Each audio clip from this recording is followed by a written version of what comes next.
श्री भगवान की जय हो। देवाधिदेव श्री नेमिनाथ भगवान की जय हो। आचार्य भगवान श्री पूज्य पाद स्वामी की जय हो। आचार्य गुरुवर श्री विद्यासागर जी महाराज की जय हो। परम पूज्य इच्छा गुरु श्री अभिनंदन सागर जी महामुनि राज की मुनि संघ की नमोस्तु महाराज जी, नमोस्तु नमोस्तु।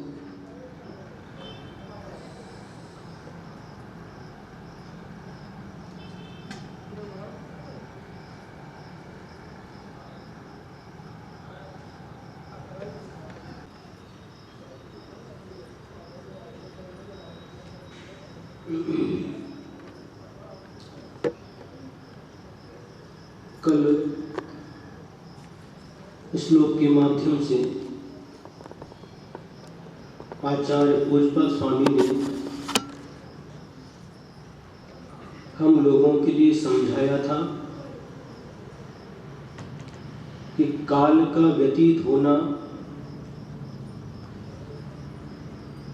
इसके द्वारा दो कार्य होते हैं। हमारी आयु कर्म का नाश होता है, आयु कर्म का क्षय होता है और व्याज की वृद्धि होती है। तो जो व्यक्ति ब्याज की वृद्धि हो रही है, धन बढ़ रहा है, ऐसा समझ करके आनंदित होता है। तो आचार्य महाराज ने ऐसे व्यक्ति के लिए लिखा कि ऐसा लगता है कि इनको जीवन से अधिक धन प्रिय है। फिर शिष्य ने पुनः प्रश्न किया, जो व्यक्ति ऐसा नहीं है, धन के लोभ के कारण से धन को नहीं चाहता। कई व्यक्ति ऐसे भी दिखाई देते हैं, दान आदि कार्यों में जिनकी प्रवृत्ति रहती है। तो यदि कोई व्यक्ति मैं दान करूंगा इस भावना से भी धन को कमाता है, तो इसमें क्या बुराई है? तो उसका उत्तर देते हुए आचार्य महाराज आगे का श्लोक लिख रहे हैं। त्यागाय श्रेयसे वित्त मवित्तः संचिनोति यः स्वशरीरं सपंकेन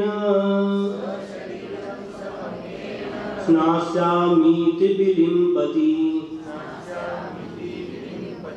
त्यागाय श्रेयसे वित्त मवित्तः संचिनोति यः स्वशरीरं सपंकेन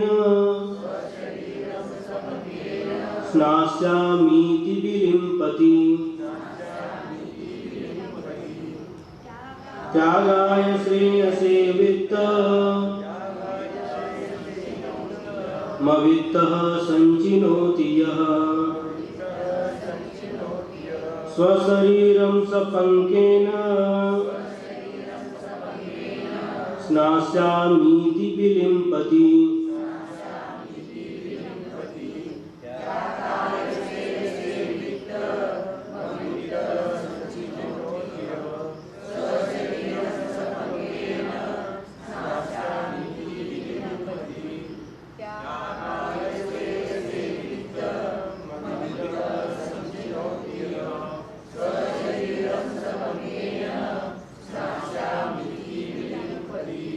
यह यानी जो अवित्त, वित्त का अर्थ क्या होता है? धन। अवित्ता यानी जो जिसके पास धन नहीं है, ऐसा निर्धन व्यक्ति, ऐसा कोई व्यक्ति है जो निर्धन है, वह क्या करता है? त्यागाय, दान देने के लिए, श्रेयसे और पुण्य करने के लिए, पुण्य की प्राप्ति के लिए, वित्तम धन को संचिनोति संचित करता है। क्या करता है? धन का संचय करता है। किस लिए? हमें दान देना है, पुण्य करने के लिए धन का संचय करता है। ये अच्छा है या बुरा है? हैं? अच्छा है। अच्छा है कि नहीं? अच्छा है। अच्छा है कि नहीं? अच्छा है। लेकिन आचार्य महाराज यहाँ पर क्या बता रहे हैं? वह व्यक्ति क्या करता है?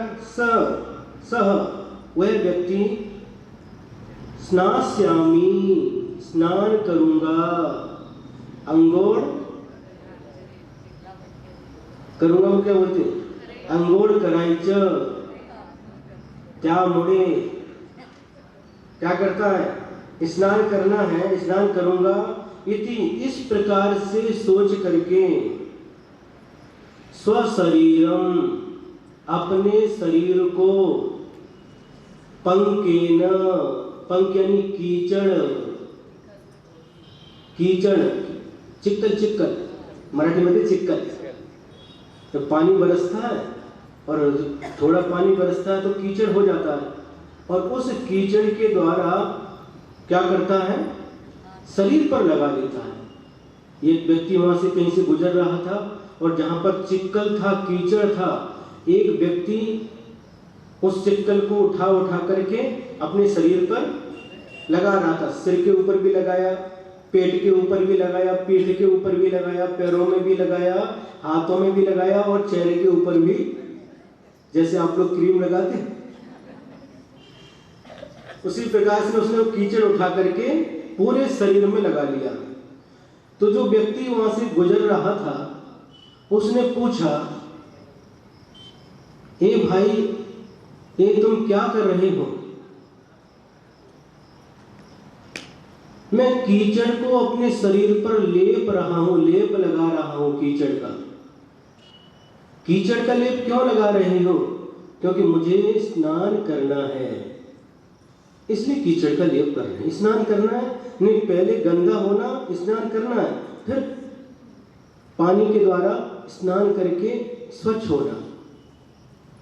वो व्यक्ति कहता, अरे कैसे पागल हो, पहले कीचड़ लगा रहे हो शरीर पर और यह कहकर के स्नान करूंगा, ये तो ठीक नहीं है। स्नान करना है इसलिए शरीर को गंदा करना, ये ठीक बात नहीं है। आचार्य महाराज समझा रहे हैं, जिस प्रकार से वह व्यक्ति जो स्नान करूंगा इस उद्देश्य से कीचड़ को अपने शरीर पर लगा लेता है, वह आपकी दृष्टि में बुद्धिमान हो सकता कि नहीं? बुद्धिमान नहीं हो सकता। उसी प्रकार से जो निर्धन व्यक्ति मैं दान करूंगा ऐसा मन में अभिप्राय रख करके धन कमाता है, धन का संचय करता है, वह व्यक्ति भी उसी व्यक्ति के समान है जो स्नान करूंगा इसलिए शरीर पर कीचड़ को लिप्त कर लेता, अपने शरीर को कीचड़ से। तो फिर क्या हमें दान नहीं देना चाहिए? यहाँ पर तो आचार्य महाराज कह रहे हैं कि शरीर को कीचड़ से लिप्त करने के समान है। दान के उद्देश्य से धन कमाना इस शरीर पर कीचड़ लगाने के समान है। स्नान करना इसलिए कीचड़ लगाना ये ठीक नहीं है। तो फिर दान देना कि नहीं? बोलो ना, दान देना। यहाँ पर तो मना कर रहे हैं। हाँ, दान देने के लिए मना नहीं कर रहे हैं। दान तो श्रावक का मुख्य धर्म है। श्रावक के जो 6 आवश्यक हैं, देव पूजा, गुरु पास्ती, स्वाध्याय, संयम, तप और दान, ये 6 आवश्यक हैं। ये अर्वाचीन पद्धति है। प्राचीन पद्धति के अनुसार आचार्य कुंद कुंद स्वामी ने श्रावक के 4 आवश्यक बताए।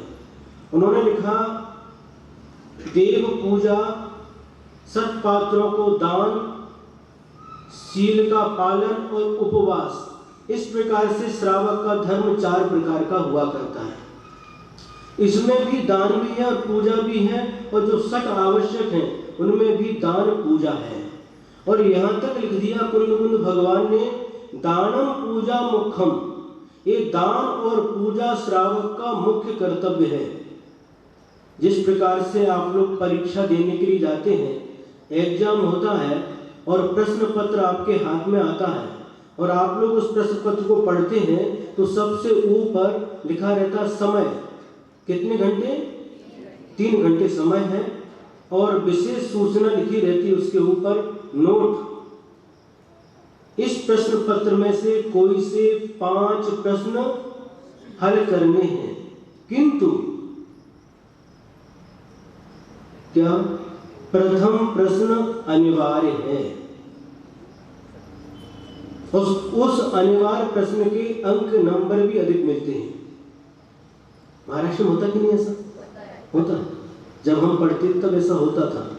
और जब एक समय ऐसा था, भूगोल, इतिहास और नागरिक शास्त्र, ऐसे तीनों का मिलाकर के पेपर होता था।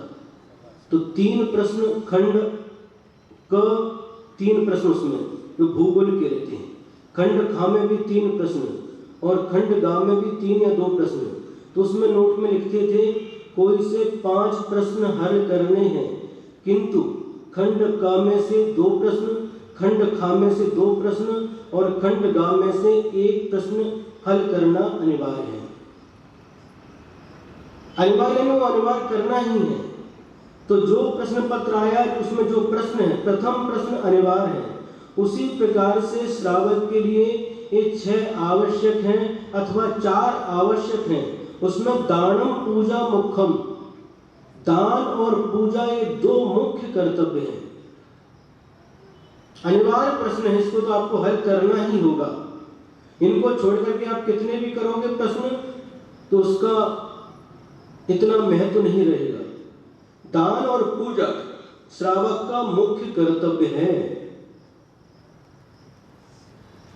तो महाराज इसीलिए तो हम धन कमा रहे हैं। बिना धन के हम भगवान का पूजन भी नहीं कर सकते।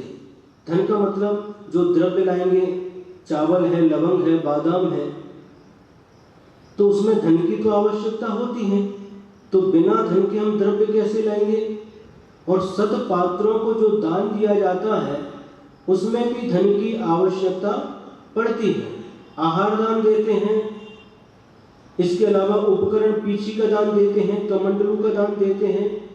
तो ये सब फोकट में तो मिलता नहीं, इसके लिए पैसे की आवश्यकता होती है। शास्त्र दान देते हैं, आवास दान देते हैं, तो इसमें धन की तो आवश्यकता होती है। होती कि नहीं? होती है। बिना धन के तो हम दान नहीं दे सकते। तो फिर ऐसी परिस्थिति में आचार्य महाराज ये क्या लिख रहे हैं? ये दोनों बातों में वैषम्य दिखाई दे रहा है। एक जन कह रहे हैं आपके लिए अनिवार्य प्रश्न है, आपको दान करना चाहिए प्रतिदिन और पूजन भी प्रतिदिन करना चाहिए। और यहाँ पर कह रहे हैं जो दान देने के लिए धन का अर्जन करता है वह व्यक्ति स्नान करूंगा ऐसा जो विचार करके अपने शरीर को कीचड़ से, चिक्कल से लिप्त कर लेता है उसके समान है। कंफ्यूज हो रहा कि नहीं है? आ रहा है? हाँ, आप लोग समझदार हो गए। कंफ्यूज नहीं है। यहाँ पर क्या कह रहे हैं? आचार्यों ने कहा जो दान करना है और पूजन करना है अनिवार्य है, लेकिन जो धन न्याय और नीति से अर्जित किया जाता है, अपने जीवन यापन के लिए जिस धन का संचय किया जाता है उस धन में से अपनी शक्ति के अनुसार दान देना, उस धन से ही भगवान का पूजन करना। किंतु मैं पूजन करूंगा, दान करूंगा ऐसा समझ करके धन नहीं कमाना। जैसे आप लोग जब मुनि महाराज को आहार देते हैं, देते कि नहीं? देते हैं। उस समय क्या समझ करके देते हैं? उस समय क्या भाव रहते हैं? दान देते समय भाव कैसे रहते हैं? हम प्रतिदिन भोजन बनाते हैं, प्रतिदिन भोजन बनाते हैं, उस समय कैसे भाव रहते हैं? और जिस दिन आज हम जो आहार बना रहे हैं अपने लिए, शुद्ध आहार, इसमें से आज पात्र दान भी करेंगे। ऐसे भावों के साथ जब आहार आप तैयार करते हैं, पानी लेकर के आते हैं, पानी छानते हैं और जो भी क्रियाएं होती हैं वो करते हैं उस समय, और प्रतिदिन आप भोजन बनाते हैं, उस समय के भावों में कुछ अंतर रहता कि एक जैसे रहता? क्या अंतर रहता? हाँ, जिस दिन दान के भाव से आप भोजन तैयार करते हैं, उस दिन आपके अंतरंग में विशुद्धि बढ़ती है, परिणामों में निर्मलता आती है, क्योंकि आपके देने के भाव हैं। दान देने के भाव हैं, लेने के भाव नहीं है, देने के भाव है। मुझे दान देना है, मुझे अनिवार्य प्रश्न हल करना है।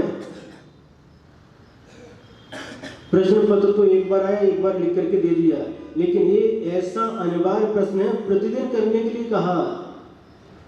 उस समय आपके अंतरंग में जो विशुद्धि बढ़ती है, जो परिणामों में निर्मलता आती है, उसके द्वारा कहते हैं दान देने के भाव से और दान देने से जो परिणामों में विशुद्धि बढ़ती है, तो जो दान देने वाला दाता ऐसे विशुद्ध परिणामों के द्वारा बहुत असंख्यात गुणी कर्मों की निर्जरा कर लेता है। ये दान कोई सामान्य वस्तु नहीं है, थाली में से उठाया और महाराज के हाथ में रख दिया, इसका नाम दान नहीं है। आप दान देना चाहो तो कैसे दे सकते हैं? नवदा भक्ति पूर्वक। तो नवदा भक्ति के साथ जो दान देते हैं, आचार्य समंतभद्र स्वामी ने लिखा है, दान देते समय क्या करने से क्या होता है, नमस्कार करने से क्या होता है, पूजा करने से क्या होता है, सारा का सारा वर्णन किया है। और उन्हीं समंतभद्र स्वामी ने रत्नकर्णक श्रावकाचार्य में उन्होंने स्पष्ट रूप से लिखा, ग्रह कर्मणापि निचितम कर्म विमार्ष्टि खलु ग्रह विमुक्तानाम अतिथीनाम प्रतिपूजा रुधिर मलम धावते वारी। वारी यानी पानी। बहुत सुंदर लिखा है, बहुत अच्छा उदाहरण दिया है। जैसे किसी को चोट लग गई और उसके हाथ में से खून बहने लगा और खून बहकर के शरीर पर कहीं दूसरे स्थान पर लग गया, तो उसको जिस प्रकार से पानी के द्वारा धो देते हैं, कहीं चोट लगी और हाथ आप आ गया खून, और उसको पानी से धोने से हाथ एकदम स्वच्छ हो जाते हैं, खून बह जाता है, स्वच्छ हो जाता है हाथ। उसी प्रकार से ग्रह विमुक्तानाम, जिनका घर नहीं है, घर से जो रहित है, बेघर है। कौन बेघर है? बताओ ना। मुनि महाराज बेघर, उनका कोई घर नहीं है। महाराज कैसे घर नहीं? आप तो रहते घर में। हम भी चार दीवार के बीच में जो बना करके रहते, उसी में तो आप रहते हैं। आप कैसे घर से रहित हैं? आप भी घर से सहित हैं, आपका भी तो घर है ना। भले ही हमने बना करके दिया, लेकिन आप तो रह रहे ना उसमें। आचार्यों ने लिखा, क्या लिखा? मुनि महाराज कभी भी अपने रहने के लिए निवास नहीं बनाते। जैसे उदाहरण दिया, जो सर्प रहता है, सर्प, नाग, जो भी सर्प रहते हैं, कभी भी अपने रहने के लिए घर नहीं बनाते। बामी, हिंदी में बामी बोलते हैं, मराठी मध्ये वेरूळ, वेरूळ तो एलोरा क्षेत्र का नाम, वारुड़, उसको वारुड़ बोलते मराठी में। तो उसमें जाकर के रहता है, लेकिन आप लोगों को शायद मालूम नहीं होगा, उस वारुड़ को, उस बामी को कौन बनाता है? हाँ, मालूम है आपको। चींटियां, जो मुलायम मुलायम मिट्टी रहती है और उस मिट्टी के माध्यम से बामी तैयार करती है, और सर्प आकर के उसमें रहता है। उसी प्रकार से मुनि महाराज के रहने के लिए आप लोग निवास तैयार करते हैं। यहाँ पर भी घोषणा हो गई। नेमिनाथ नगर में अभी तक संत निवास नहीं था। आचार्य शांति सागर महाराज जी के समाधि दिवस के दिन घोषणा हो गई, यहाँ पर आचार्य शांति सागर संत निवास का निर्माण होगा। कौन करेगा? श्रावक करेंगे और मुनि महाराज आकर के उसमें रहेंगे। निर्माण नहीं करेंगे कभी अपने रहने के लिए। उदाहरण बहुत अच्छा दिया है। चींटी उस बामी को बनाती है और सर्प जाकर के आराम से उसमें रहता है। यदि अपने रहने के लिए बनाए मुनि तो मुनि नहीं कहलाएंगे, वो गृह त्यागी हैं। घर में रहते हैं, आवास में रहते हैं, फिर भी उसको अपना नहीं समझते। एक बार की बात है, अपनी दीक्षा हो गई 1999 में। कहां पर? नेमावर में। और उसके बाद विहार करते करते इंदौर में पहुंच गए और 1999 का चातुर्मास इंदौर शहर के अंदर ही है। एक गोमटगिरी नाम का क्षेत्र है, वहां पर आचार्य श्री के चरण सानिध्य में और दीक्षा के बाद प्रथम चातुर्मास की स्थापना हो गई। तो चातुर्मास बहुत अच्छे से प्रभावना के साथ, आनंद के साथ व्यतीत हुआ। और चातुर्मास पूरा होने के बाद जो गांव में एक मेन सिटी है तुकोगंज, वहां पर समोस्तरण मंदिर है। तो वहां के लोगों ने निवेदन किया, यहाँ पर समोस्तरण विधान करना है। 8 दिन के 10 दिन का था, तो निवेदन किया आचार्य श्री को। तो आचार्य श्री ने उनके निवेदन को स्वीकार करके उस गोमटगिरी क्षेत्र से उस समोस्तरण मंदिर की ओर, तुकोगंज की ओर विहार किया। और वहां पर आकर के लोगों ने मंदिर के सामने ही एक टीट सेंटर था, टीट सेंटर बोलते उसको, वहां पर रुकने की व्यवस्था की। बहुत बड़ा था वो। कितना बड़ा था? शायद सांगली में नहीं होगा इतना बड़ा, एक भी इतना बड़ा। बहुत सारे रूम, कितने रूम, कितने मंदिर का हमको याद ही नहीं। तो वहां पर रुकना हुआ 10-12 दिन के लिए। एक भक्त आया और उसने दोनों हाथ जोड़ करके नमोस्तु किया और पूछा, मेरे मन में एक प्रश्न है, क्या आपसे पूछ सकता हूं? हमने कहा, एक क्यों, 2 पूछ सकते हो, जितने हैं उतने पूछ सकते हो। गलती हो जाए तो माफ करना। पहले से उसने माफी मांगी। इसमें माफी की क्या बात? बोलो तो क्या प्रश्न है? हमारा प्रश्न ये है, सिर्फ रहने की अपेक्षा से आप में और हम में क्या अंतर है? और कुछ नहीं। तपस्या का नहीं बताना, तपस्या का नहीं बोलना, और कोई किसी में किसी बात में तुलना नहीं करना। मात्र रहने की अपेक्षा से आप में और हम में क्या अंतर है? मतलब मैंने पूछा, उसने का मतलब ये है, हम भी बिल्डिंग में रहते हैं और आप भी बिल्डिंग में रहते हैं, और ये बिल्डिंग तो हमारी तो बहुत छोटी सी बिल्डिंग है, और आप तो इतनी महा इमारत में आप विराजमान हैं। इतनी सुंदर रंग रोगन किया, इतनी सुंदर बिल्डिंग में आप रहते, तो रहने की अपेक्षा से आप में और हम में क्या अंतर है? ये उस भक्त का प्रश्न था, जुड़ा हुआ था, इंदौर में जुड़ा था चातुर्मास में। हमने कहा इसका उत्तर आज नहीं, फिर कभी देंगे। पुनः वह दोबारा आया, महाराज हमारे प्रश्न का उत्तर। हम भी ठहरो, प्रश्न का उत्तर अवश्य देंगे। ऐसे 3-4 बार आया और उसके बाद में धीरे धीरे वह दिन आ गया, पीछी परिवर्तन हो गया और संवत्सर विधान भी पूर्ण हो गया। और फिर आ गया, 5वीं 6वीं बार आया होगा, महाराज संवत्सर विधान भी पूरा हो चुका है, पीछी परिवर्तन भी हो गया है, अब कब आचार्य श्री विहार करेंगे कुछ पता नहीं, आपने अभी तक मेरे प्रश्न का उत्तर नहीं दिया। हमकी चिंता मत करो, आपके प्रश्न का उत्तर अवश्य दूंगा। कब दोगे, कब दूंगा ये नहीं बता सकता, लेकिन दूंगा अवश्य।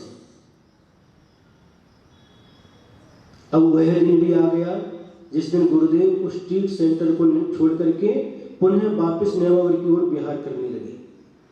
अब जब विहार करने लगे, वह व्यक्ति पुनः हमारे पास में आया और कमंडल हाथ में ले लिया, साथ साथ विहार करने लगा और पुनः उसने वही प्रश्न किया, महाराज आप इंदौर छोड़ करके जा रहे हैं, लेकिन आपने अभी तक हमारे प्रश्न का उत्तर नहीं दिया। हमारे चेहरे पर क्या आ गई? मुस्कुराहट आ गई और मौन से हम चलते रहे।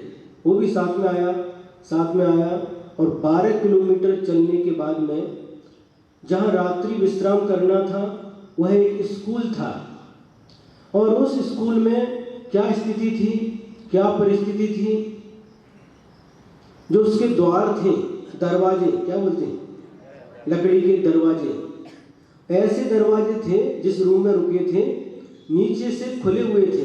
एक कुतरा मांझर आराम से उसमें से निकल सकता था। इतना गैप था उसके अंदर। मांझर तो आराम से, कुतरा थोड़ा सा झुक करके उसमें से निकल सकता था। ऐसे टूटे टूटे पुराने हुए थे, वैसा उसका दरवाजा था। खिड़की कैसी थी?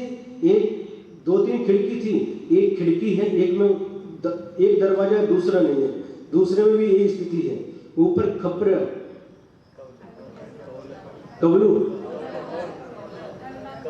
कवला, वो भी ऐसे थे, कहीं से निकले हुए हैं। अगर पानी आए तो पूरा पानी भी गिरे और हवा भी। दिसंबर का महीना था, वो शायद दिसंबर या नवंबर का महीना था और ठंडी हवा चल रही थी।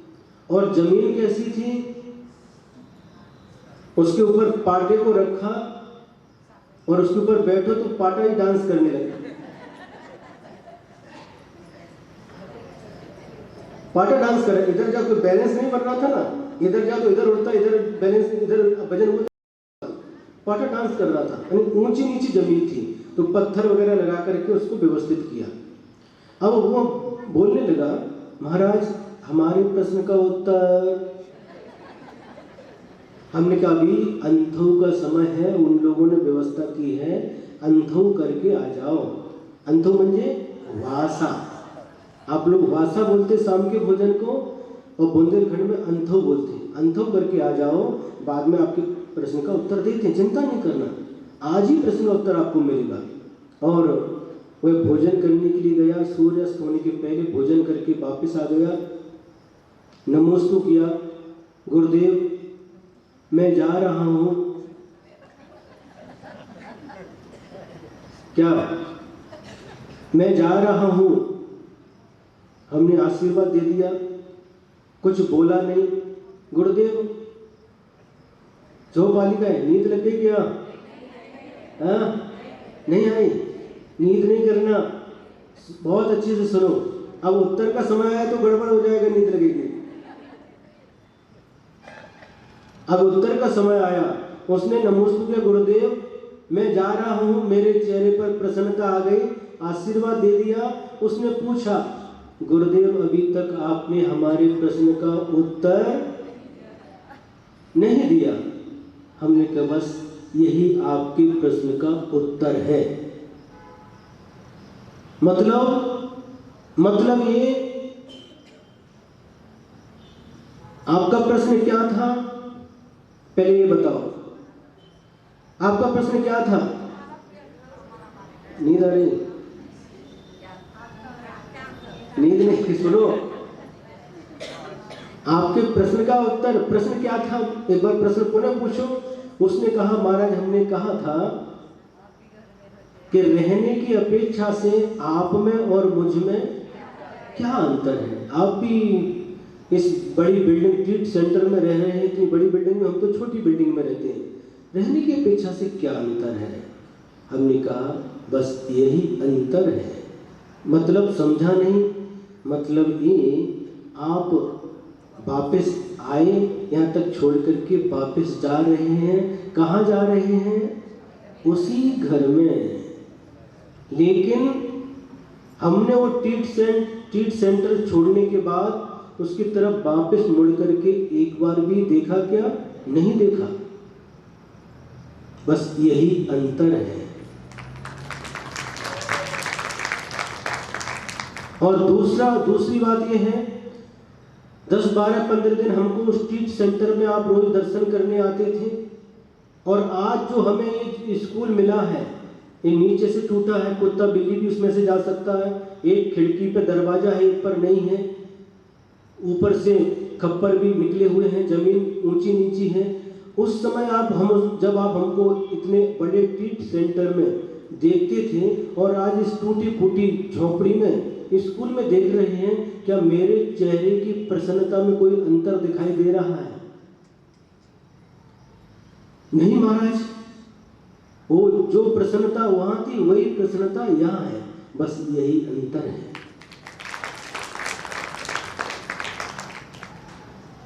यही अंतर है। आप वापस उसी घर में जा रहे हैं, वही घर में वापस, आपको मालूम है यहाँ से जाओगे 12 किलोमीटर, कौन सी कॉलोनी, वही धामनी रोड, वही अनियोग बंगला, उसी के अंदर जाएंगे, सिद्धार्थ बंगला उसी के अंदर जाएंगे, धामनी वाले धामनी में जाएंगे, जो घर उसी में प्रवेश, वही हमारा, क्योंकि उसको आपने अपना समझा है। मैं स्ट्रीट सेंटर में रहा जरूर, लेकिन कभी एक क्षण के लिए ये मेरा है, ऐसा एक क्षण के लिए हमारे मन में नहीं आया।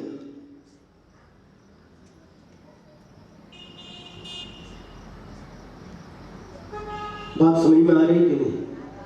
आ रही है।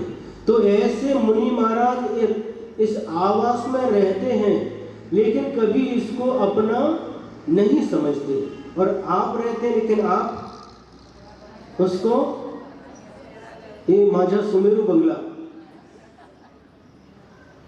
ये अनियोग बंगला, क्या क्या नाम रखते हैं, सिद्धार्थ बंगला, क्या क्या बंगले के नाम है, वो सब उसको अपना समझते हैं। लेकिन हम कभी भी जहाँ रहते हैं, रहने के लिए जैसा दिया उसमें रहते हैं, और जब जाते हैं तो छोड़ करके चले जाते हैं। आप लोग ऐसे छोड़ करके आ सकते हैं? हमारे आते हैं कि नहीं? तभी तो आपके सामने बैठे हैं।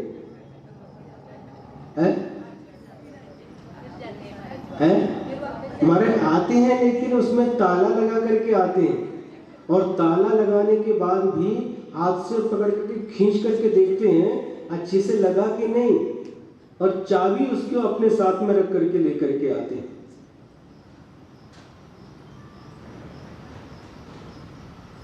ऐसा श्रावक यदि जंगल में भी रहे तो भी उसका वह गृह त्यागी नहीं कहलाएगा।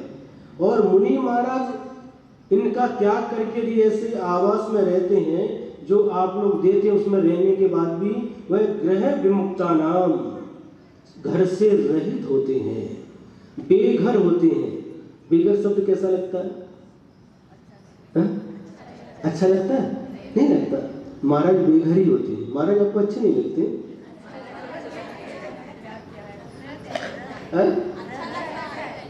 क्या क्या अच्छा लगता है? महाराज भी अच्छे लगते हैं, लेकिन महाराज बेघर होते हैं। बेघर होना आपको अच्छा लगता है क्या? नहीं लगता। लेकिन महाराज तो बेघर होते हैं, हैं? क्या बेघर रहना अच्छा लगता है? वो कह रहे हमको नहीं, आपके लिए। तो ऐसे ग्रह रहित, घर रहित, परिग्रह रहित, 2 प्रकार का परिग्रह, अंतरंग परिग्रह 14 प्रकार का, बहिरंग परिग्रह 10 प्रकार का। खेती नहीं, जिनके पास घर नहीं, मकान नहीं, दुकान नहीं, पैसा नहीं, दासी दास बर्तन कुछ भी नहीं जिनके पास, और अंतरंग मिथ्यात्व आदि 14 प्रकार के परिग्रह से जो रहित होते हैं, ऐसे मुनिराज के लिए जो दान दिया जाता है वह पाप कर्म को उसी प्रकार से धो देता है जैसे खून को पानी धो देता है। कितना अच्छा उदाहरण दिया है। ये दान कोई सामान्य क्रिया नहीं है, ये दान बहुत बड़ा पुण्य का साधन है। प्रतिदिन श्रावक 60 कर्म करता है।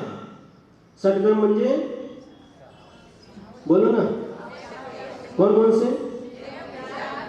हाँ, एक नहीं, दूसरे भी 60 कर्म होते हैं। हैं? हाँ, ये होता है। इसके अलावा पंचसूना भी होते हैं, चक्की, उखली, चूल, बुहारी। चक्की से पीसना, चूल्हा जलाना, ओखली में कूटना और बुहारी झाड़ू लगाना इत्यादि के माध्यम से भी क्या होता है? पाप कर्म का अर्जन होता है, हिंसा होती है। इस पाप को धोने के लिए श्रावक के लिए कहा, ये दान और पूजा ये ऐसे कर्तव्य हैं जिनके द्वारा ये पाप धुल जाता है।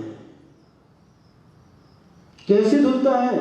और उस दान के द्वारा श्रावक महान पुण्य का अर्जन करता, महान पुण्य का अर्जन करता है, देने के भाव के द्वारा। कैसे देने के भाव होते हैं? आप लोगों ने अकृत पुण्य की कथा पढ़ी होगी, जो आगामी जीवन में धन्य कुमार बने। पढ़ी है? पढ़ी है। कुछ लोगों ने नहीं पढ़ी, उनको सुना देते हैं। एक ऐसा जीव है, बहुत बड़ा सेठ, नगर सेठ, नगर में 1 नंबर का सेठ, बहुत अपार धन संपत्ति उसके पास में है। लेकिन एक ऐसा पापी जीव उसकी पत्नी के गर्भ में आ गया, जिसने पिछले जीवन में निर्माल्य का सेवन किया था। निर्माल्य किसे कहते हैं?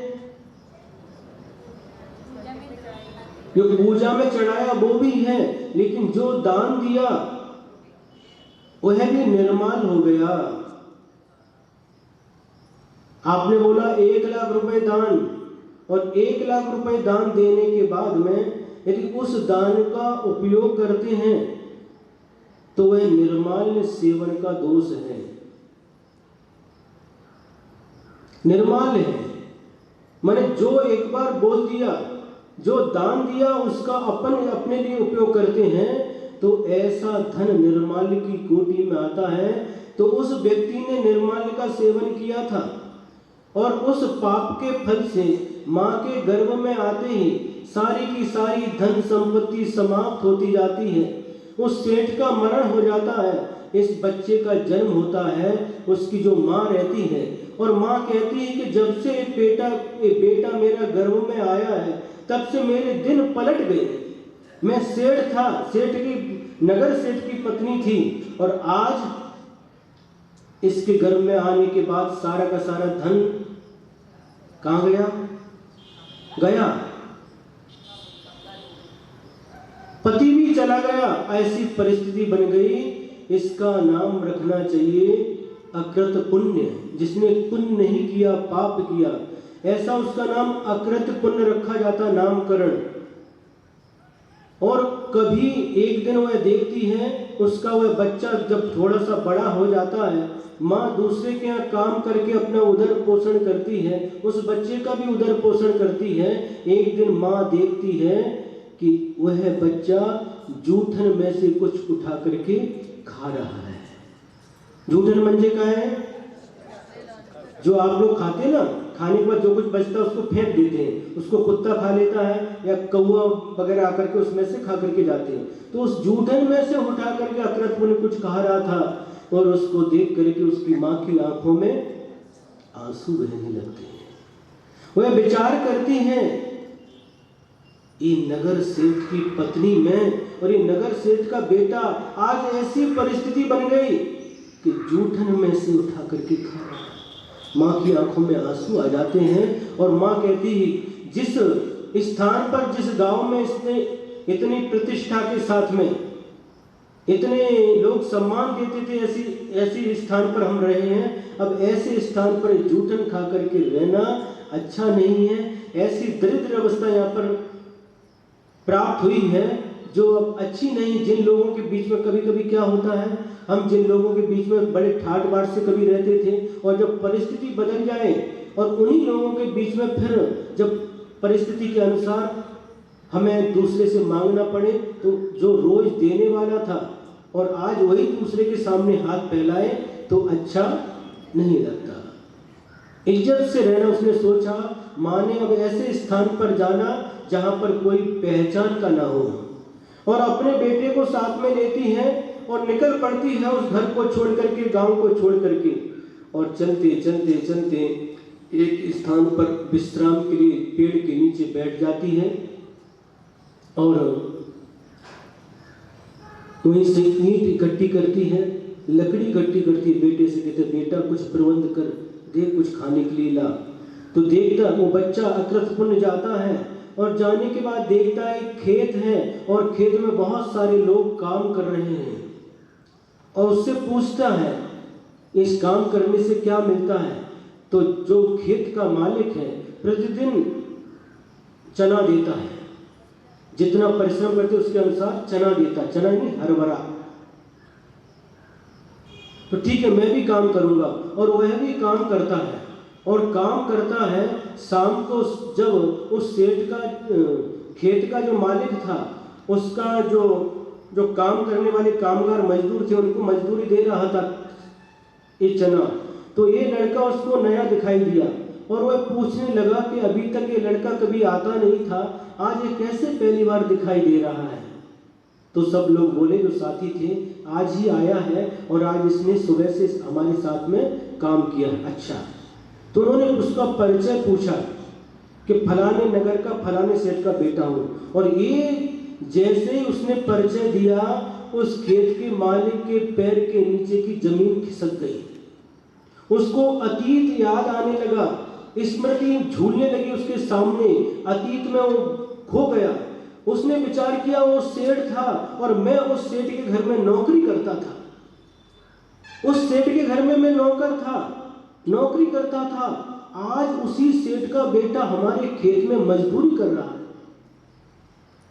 ऐसा मन में जब विचार आया एकदम पसीना पसीना घाम छूट गया उसको, और उसने कहा वो कृतज्ञ था। कृतज्ञ का मतलब क्या?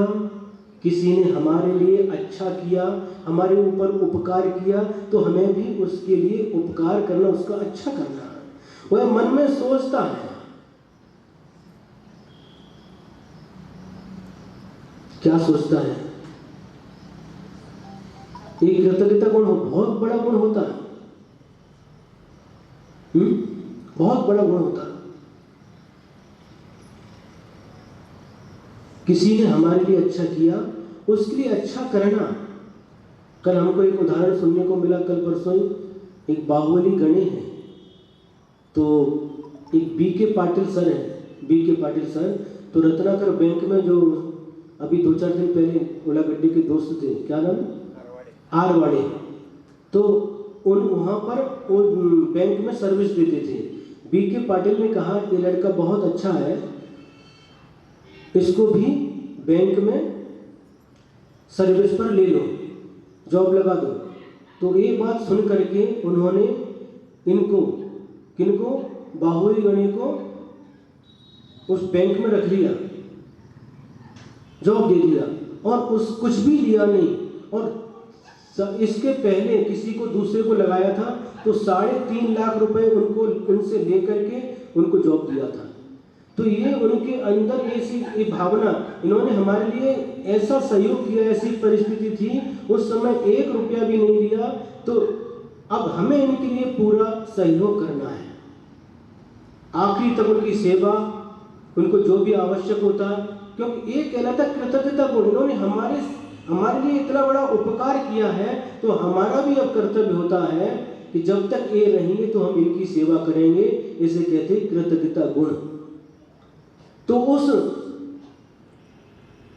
जो खेत का मालिक सोच रहा है इनके पिता ने हमारे लिए बहुत बड़ा सहयोग किया था, मैं उनके घर में नौकरी करता था, आज परिस्थिति बदल गई है, आज इनका बेटा हमारे खेत में मजदूरी कर रहा है। उनकी कृतज्ञता उनके अंदर प्रकट हो गई और सबके लिए तो चना दे रहे थे और उसके लिए सोने की असरफी दे दी, सोने की मोहर उसके हाथ पर रख दी। लेकिन उस पाप का फल हाथ में आते ही वह सोने की असरफियां अंगार बन गई।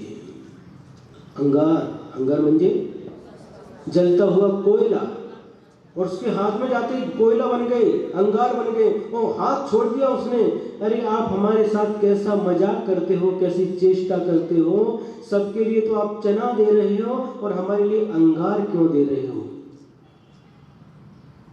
देखा उन्होंने, अंगार का नीचे देखा तो वो सोना पड़ा है, सोने की असर थी। पुनः उठा करके उसके हाथ पर रखा, पुनः अंगार बन गए, हाथ जलने लगे, उसको छोड़ दिया। खेत का जो मालिक था समझ गया वास्तव में ये पुण्यहीन है। पुण्यहीन को ना मिले भली वस्तु का योग, दाख पके तब होत है काक कंठ में रोग। जो पुण्यहीन व्यक्ति है उसको अच्छी वस्तु का लाभ नहीं हो सकता। पुण्यहीन को ना मिले भली वस्तु का योग, अच्छी वस्तु उसको मिल नहीं सकती। उदाहरण दिया, दाख पके, दाख म्हणजे काय?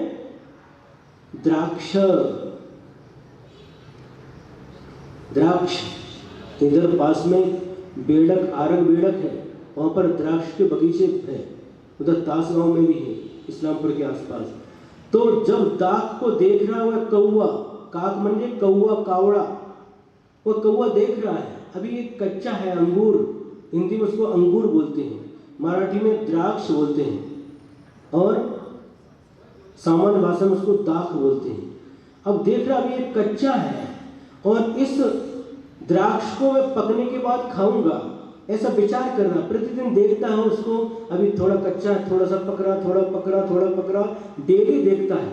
और जिस दिन दाख पक जाता है उसी दिन उस कौवे के कंठ में रोग हो गया, कंठ में रोग हो गया, आज अंगूर खा नहीं सकता। इसी प्रकार से पुण्यहीन व्यक्ति को अच्छी वस्तु का समागम नहीं हो सकता।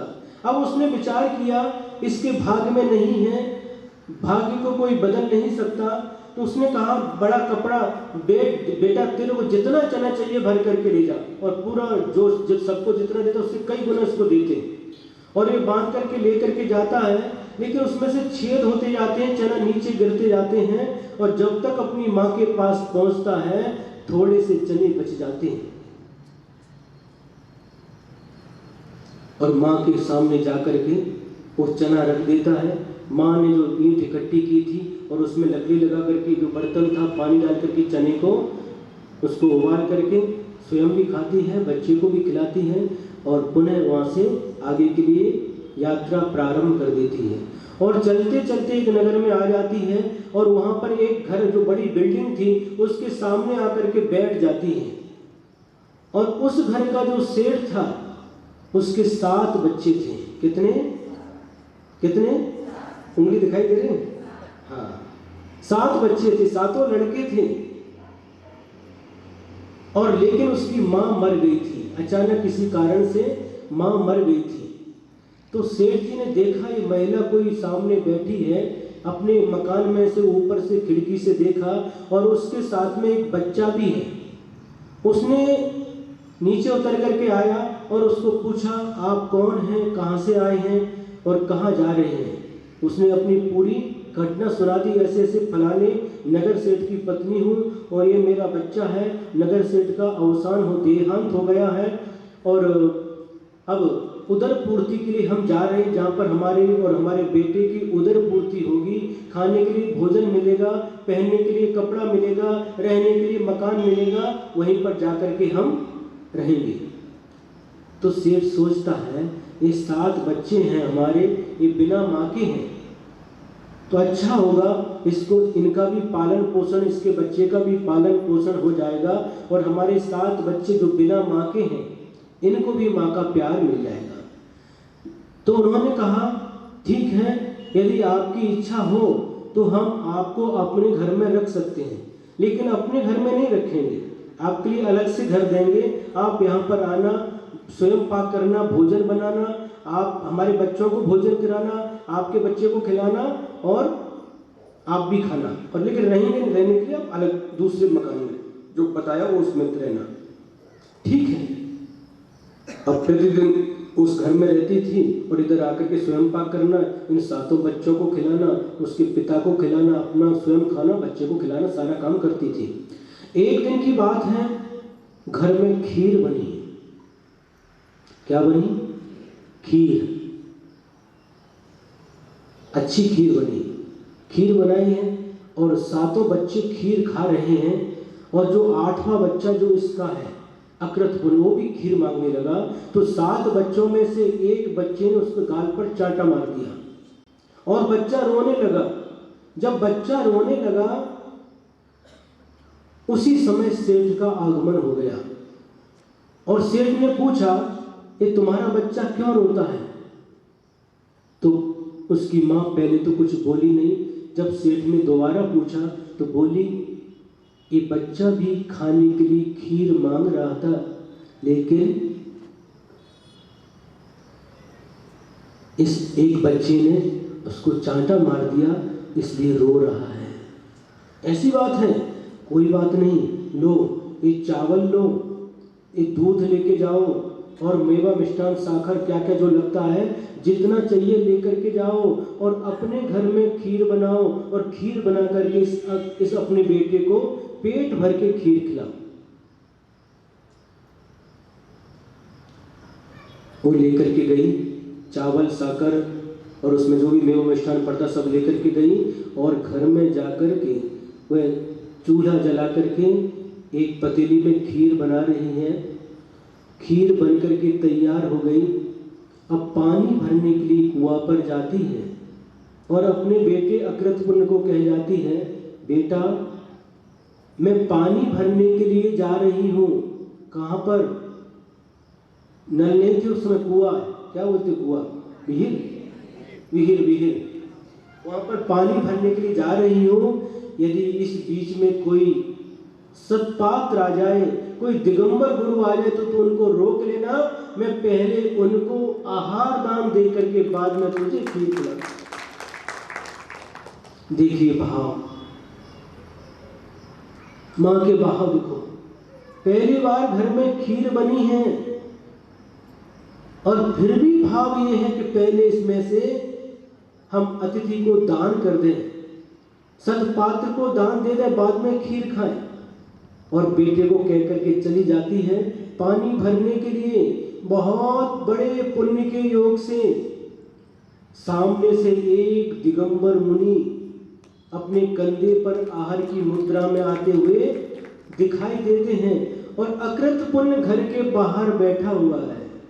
घर के बाहर बैठा है और देखा उसने, मां ने कहा था कि यदि कोई दिगंबर गुरु यहां से गुजरे तो उनको रोक लेना, पहले उनको खीर का दान दे करके बाद में तुझे खीर खिलाऊंगी। और जैसे देखता है वह अकृतपुन आनंदित हो जाता है और धीरे धीरे वह मुनिराज आगे बढ़ रहे हैं और जैसे ही उसके घर के निकट आते हैं, अकृतपुन अपने दोनों हाथों को जोड़ता है और कहता है, हे मुनिराज, हे महात्मा जी, आज पहली बार मेरे घर में खीर बनी है। आज मेरी माँ ने पहली बार खीर बनाई है और मेरी माँ पानी भरने गई है। आप रुक जाओ, माँ ने कहा है वो पहले आपको खीर खिलाएगी, बाद में मुझे खाने के लिए देगी। मुनि महाराज रुके नहीं, कदम आगे बढ़ने लगे। पुनः निवेदन करता, सोचता शायद मुनि महाराज ने अच्छे से सुना नहीं। आज पहली बार मेरी माँ ने खीर बनाई है और मेरी माँ बोल करके गई है कि पहले आपको खीर खिलाएगी, बाद में स्वयं हमें खाने के लिए देगी और स्वयं खाएगी। आप खीर खा करके जाना। तो महाराज तो ऐसे खाने वाले नहीं है और उस बच्चे को नवदा भक्ति मालूम नहीं है, कैसे प्रदान करना। मुनि महाराज जब नहीं रुकते क्या करता है अकृतपुन, जमीन पर टुकड़े टुकड़े टेक कर गुड़गे टेक देता है जमीन पर, मुनिराज के चरणों में बैठ जाता है और दोनों पैरों को अपने हाथ से पकड़ लेता है। अब देखता हूं कैसे आगे जाओगे, बिना खीर खाए कैसे जाओगे, अब देखते। सुन रहे आप लोग हैं? और इसी घटना को लेकर के मराठी में भजन बना दिया। आई गेली पाण्याला थांबा थोडं स्वामी, आई आल्या बिन तुम्हा सोडणार नाही। आई पानी भरने के लिए गई है, थोड़ा रुको, जब तक आई नहीं आएगी तब तक आपको छोड़ूंगा नहीं। दोनों पैर पकड़ लेता है और उधर से माँ सिर के ऊपर घड़ा भर के पानी भर कर के ला रही है।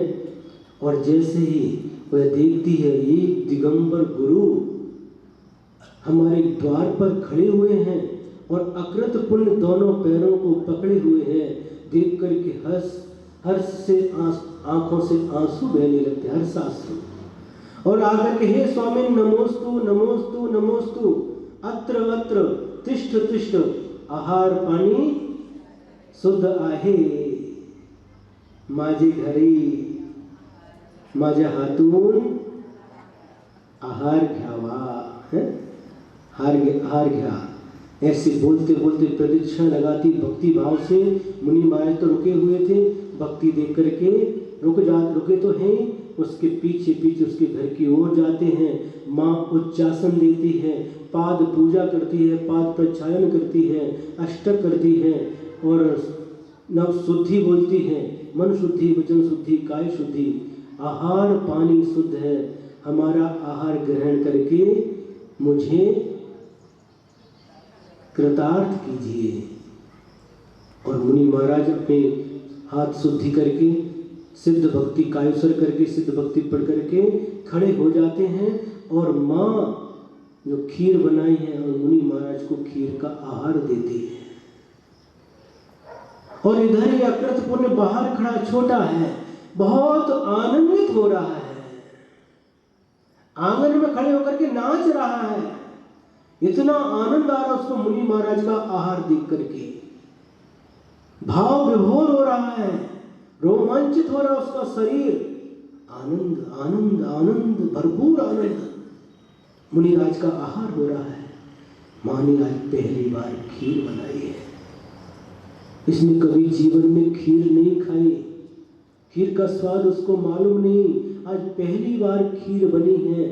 खीर खाने के भाव नहीं है अभी। मात मुनिराज को माँ खीर दे रही है, उसको देख करके आनंदित हो रही है, नाच रहा है, वह खुश हो रहा, आनंदित हो रहा है। किसी को खाने में आनंद आता है और किसी को खिलाने में आनंद आता है, दोनों प्रकार के लोग रहते हैं। और किसी को खाने में भी आनंद आता है और खिलाने में भी आनंद आता है। खाने के भाव नहीं अकृत पुण्य के, उसमें बस देना है, देने के भाव। पहली बार खीर बनी, पैर पकड़ करके रोका मुनिराज को। ऐसी घटना अमोल, ऐसी एक घटना उधर कुंडलपुर में थी। ये बहुत पुरानी बात हो गई, शायद 2003 की बात होगी, 2001 की बात होगी। संघ में अपने एक आनंद सागर महाराज है, पंडा के आनंद सागर, तो उनके परिवार के लोग चौका लेकर के आए थे। तो एक छोटा बच्चा था, उनका भाई का बेटा था, अतिशय नाम है शायद उसका, बड़ा हुआ होगा, बहुत छोटा था, 2-2.5 साल का था। तो उधर जा रहे थे और बाहर कुंडलपुर के बाहर जो सगलगा इत्यादि जो बिल्डिंग है वहाँ से निकल रहे थे और आकर के दोनों पैर पकड़ लिए उसने। उधर से निकल रहे थे, वो हमें पैर पड़ रहा होगा और दोनों पैर ऐसे ही पकड़ लिए, बैठ गया पकड़ करके। हमको यही धन कुमार की घटना याद आ गई उस समय। 2-2.5 साल का छोटा सा था। अब इधर आहार चालू है, लेकिन पकड़ा जरूर था, लेकिन हमारा पड़गान नहीं हुआ।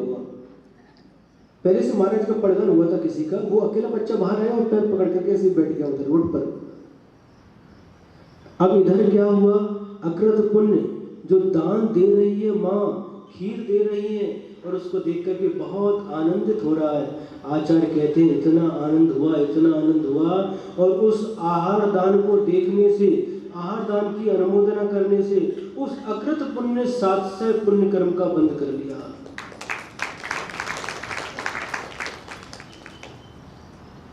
700 पुण्य कर्म का बंद कर लिया। और एक पर्याय देव पर्याय में गया, बाद में इधर मनुष्य पर्याय प्राप्त हुई, उसका नाम धन्य कुमार रखा गया। क्योंकि जैसे ही उसका जन्म हुआ, उसकी जो नाल रहती है, नाल नाभि में आता है ना, क्या बोलते हैं इसको, नाड़ इसको बोलते हैं हिंदी में, नाड़, मराठी कुछ और बोलते हैं, जो इसमें लगी रहती है, इसको क्या बोलते हैं मराठी में? डंडी में रहता है ना वो काला काला नाड़। हाँ, वो समझ में आया ना। तो उसको काट करके उसको गाड़ने के लिए गए, और जैसे ही वो गड्ढा खोदा वहां पर सोने का घड़ा निकला।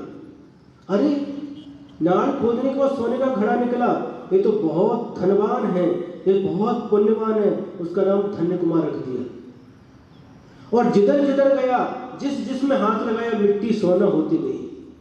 पाप के उदय में इस जीवन में सोना अंगार बन रहा है, सोने की मोहर अंगार बन रही है। और वही जीव इस पुण्य कर्म का जब उदय आया, कैसा पुण्य किया उसने, मुनि महाराज के आहार दान की अनुमोदना, आहार देख करके आनंद हो गया उसको।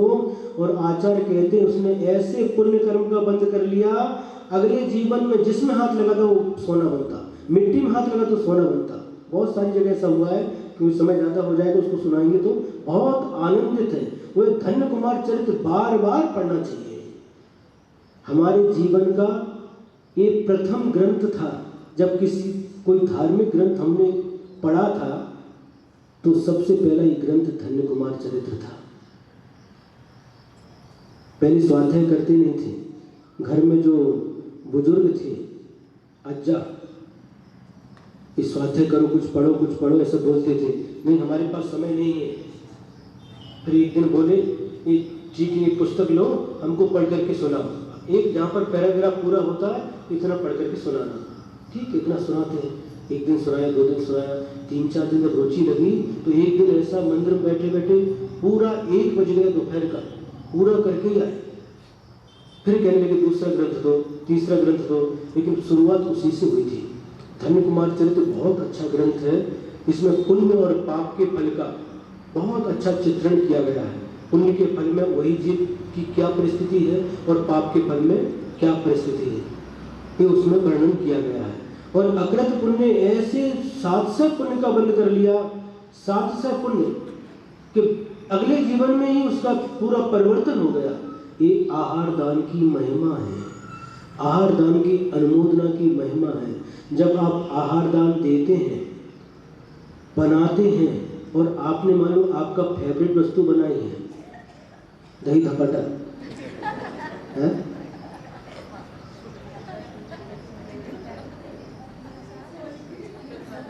कोई भी आपने अपने फेवरेट आइटम बनाया है और आपने बनाया है, आपको बहुत पसंद है, और आप थाली लेकर के खड़े हैं और खड़े हैं, महाराज को दिखाया है और महाराज नहीं ले रहे हैं, महाराज नहीं ले रहे हैं या ले रहे हैं, लेकिन फिर भी वो वस्तु आप अपने हाथ से दे रहे हैं, लेकिन एक समय के लिए उसको खाने के भाव नहीं आते।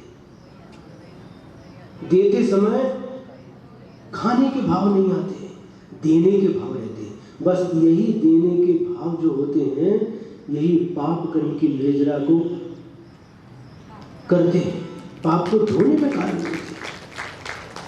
देने के भाव, देना है, देना है, देना है। ये भाव आपके होते ऐसे ही नहीं, छोटे छोटे बच्चों के भी होते हैं, छोटे छोटे बच्चों के भी होते हैं। एक बार जब हम लोग अमरावती में थे, कभी सुना है पहले अमरावती का? तो अमरावती में एक परिवार था, एक छोटा सा बच्चा आता था, उसका नाम अर्पण कणमकर, अर्पण अभी भी आता है, पिछली बार जैसीपुर में भी आया था। तो अर्पण नाम का छोटा बच्चा था, 7-8 साल का होगा शायद। तो आने लगा और उससे बात करते थे, हमको रुचि थी। पहली बार महाराष्ट्र में आए थे, ये माँ को क्या बोलते तो बोलता आई, पापा को क्या बोलते तो बाबा, ये भाजी को दिखा ये क्या है, पेरू, ऐसे सब 2-4 बात बताता था, ऐसे सिखाता था। अब उसके घर में आहार हुआ, और क्या उसको कितनी रुचि हो गई आहार देने की। जब आहार का समय हुआ तो झूठ बोलता था, आई कहते चल स्कूल का समय पे तैयार हो, आई आज मजा डोका दुखते, आज सिर दर्द कर रहा है, ऐसा बोलता। हाँ ठीक है, आज स्कूल मत जा। और जैसे ही आहार का समय हुआ, 16 करके आहार देने के लिए आता था। किसी दिन बोलता आई आज मुझे पोड़ दुखते, ठीक है मत, ठीक है जा मत जाओ, स्कूल मत जाओ। और 16 करके के आहार देने के लिए आता था। कभी टोका दुखता, कभी पोड़ दुखता, कभी पाँव दुखते, कुछ भी ऐसा नाटक करता था वो। क्यों? उसको आहार देने की बहुत रुचि थी। अब एक बार उसके चौके में हमारा पड़गान हुआ, आहार हुआ, और आहार होने के समय वो बार बार माँ के कान में कुछ बोलता था। हमको समझ नहीं आ रहा क्या बोल रहा है। एक बार, दो बार, तीन बार, चार बार, पांच बार बोला, क्या बोल रहा है। मैं पूछा उसकी माँ से, तो बोल रहा था, आई महाराजा ने जलेबी दिया ना। उसका फेवरेट आइटम था जलेबी। जलेबी जलेबी बोलते ना, जलेबी लोग। तो बार बार ही बोल रहा था शुरू से, उसको बहुत पसंद थी। आई महाराजा ने जलेबी दिया ना, आई महाराजा ने जलेबी दिया ना। 5-6 बार हो गए और माँ लेकर के आती थी। हम तो अभी नहीं तुरंत, जैसे 5-6 बार हो गया तो फिर बोला वो, आई महाराजा ने जलेबी दिया ना। तो आई बोली, मारा घेत नहीं तो मला दिया ना।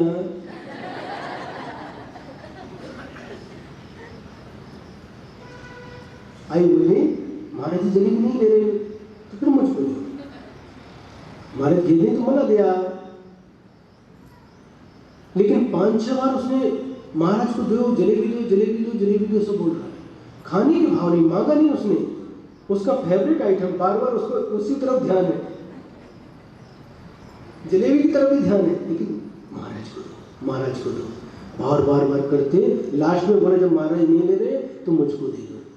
तो ऐसे ऐसे बच्चों के भी जो देने के भाव रहते हैं, चाहे बच्चा हो चाहे बूढ़ा हो, कोई भी हो, जो देने के भाव हैं, आचार्य कहते हैं इन दान देने के भाव से श्रावक पाप कर्म को धो लेता है।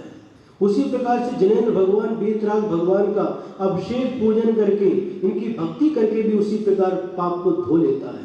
ये 2 सशक्त साधन श्रावक के लिए है जो पाप धोने के लिए कारणभूत होते हैं। तो ये दान और पूजा अनिवार्य प्रश्न है। इनके द्वारा निरंतर श्रावक पाप कर्म को धोता जाता है, धोता जाता है। आपको पाप कर्म धोना है कि नहीं? धोना है। हाँ महाराज, अकृतपुर ने तो एक बार बिना दिए ही धो दिया। हम भी ऐसे ही करते, हम भी आहार दे करके नाचेंगे और हमारा भी नहीं, अपनी अपनी योग्यता के अनुसार। वह तो छोटा है, दे नहीं सकता, आप तो दे सकते हैं, दे सकते कि नहीं? इसलिए कहा, आचार्य कह रहे हैं दान देना ही चाहिए। दान कितने प्रकार का है? आहार दान, अभय दान, औषधि दान, ज्ञान दान, अथवा आहार दान, ज्ञान दान, आवास दान और उपकरण दान। अलग अलग प्रकार से आचार्यों ने अलग अलग उसके भेद किए हैं। ये सभी दान श्रावक के पाप कर्म को धोने वाले हैं। इन दानों के दान के द्वारा श्रावक पाप कर्म से मुक्त हो जाता है। ये सामान्य क्रिया नहीं है बंधुओं। दान देने के भाव, ये दान देना अपने आप होता नहीं। कम से कम इसमें कितने 3 बात होती है। दान की क्रिया कब संपन्न होती है? 3 बात होनी चाहिए। जब 3 बातों का संयोग हो जाता है, उस समय ये दान की क्रिया संपन्न होती है। 3 बात कौन सी? सबसे पहले दान देने योग्य वस्तु हमारे पास होना चाहिए, एक। दूसरा, हमारे दान देने के भाव होना चाहिए। वस्तु है लेकिन भाव नहीं है, दान देने के भाव भी होना चाहिए। और तीसरा, जिसको देते हैं ऐसे सत्पात्र भी होना चाहिए। जब 3 इनका संयोग होता है, उसी समय ये दान की क्रिया संपन्न होती है। अब देखो, एक एक में नहीं होगा। दान की वस्तु है आपके पास में, देने के भाव भी नहीं, पात्र भी नहीं, तो किसको देंगे? नहीं दे सकते। दान देने के भाव हैं लेकिन वस्तु नहीं है, पात्र भी नहीं, तो भी दान नहीं होगा। पात्र है, दान देने की वस्तु भी नहीं, भाव भी नहीं, तो भी दान नहीं होगा। एक एक में नहीं हो सकता। अब 2-2 का संयोग बनाते हैं। दान देने के भाव आपके पास में है, दान देने की वस्तु भी आपके पास में, लेकिन सत्पात्र नहीं है, दान किसको देंगे? पात्र नहीं है। समझो, महत्व समझो। पात्र का समागम बहुत पुण्य के उदय से होता है। सत्पात्र का मिलना बहुत दुर्लभ है। दूसरे गांव जहां पर मुनि महाराज नहीं है, किसको दान देंगे? दान देने के भाव है, देने की वस्तु है, किसको देंगे? पात्र नहीं है। दान देने के भाव हैं, दान देने योग्य वस्तु है, लेकिन पात्र नहीं है, आप दान नहीं दे सकते। दान देने के भाव हैं, पात्र भी है, लेकिन दान देने लायक वस्तु आपके पास में नहीं है। वस्तु म्हणजे विजयनगर के बैठे हो पाटिल, भारती पाटिल गए थे उधर, कहाँ पर? विजयनगर होकर, हमारे विजयनगर आओ, एक बार गए, दूसरी बार वहां से निकल करके भारतीय विद्यापीठ होकर के आगे पार्श्वनाथ नगर चले गए। महाराज आओ, तो उनके भाव दान देने के हैं और पात्र भी मिल गए, लेकिन देने योग्य शुद्ध वस्तु घर में नहीं है, कैसे दान देंगे? वस्तु तो है, लेकिन जैसी लगती है शुद्ध वस्तु नहीं है। पात्र दिख गए, सामने आ गए, घर के द्वार पर भी आ गए, देने के भाव भी हैं, लेकिन शुद्ध आहार नहीं है। दे सकते क्या? नहीं दे सकते। उनके भाव बहुत अच्छे हैं, बहुत उत्कृष्ट भाव है, लेकिन अगर देने योग्य वस्तु नहीं है और देने के भाव है, पात्र द्वार पर आ गया, फिर भी हम नहीं दे पाते। अब देने योग्य वस्तु नहीं है तो भी नहीं दे पाते, देने योग्य वस्तु है, पात्र भी आ गए, लेकिन भाव नहीं है देने के। कितने ही ऐसे लोग हैं, हम यहाँ पर जब से आए हैं, एक 2-4 दिन पहले इधर पास में विकास चौक में देव पार्स नाम का बंगला है, कहते महाराज 35 साल हो गए इस घर में रह करके, आज पहली बार आहार दान दे रहे हैं। 35 साल हो गए, क्योंकि देने योग्य वस्तु है, पात्र भी आते, लेकिन भाव नहीं होते।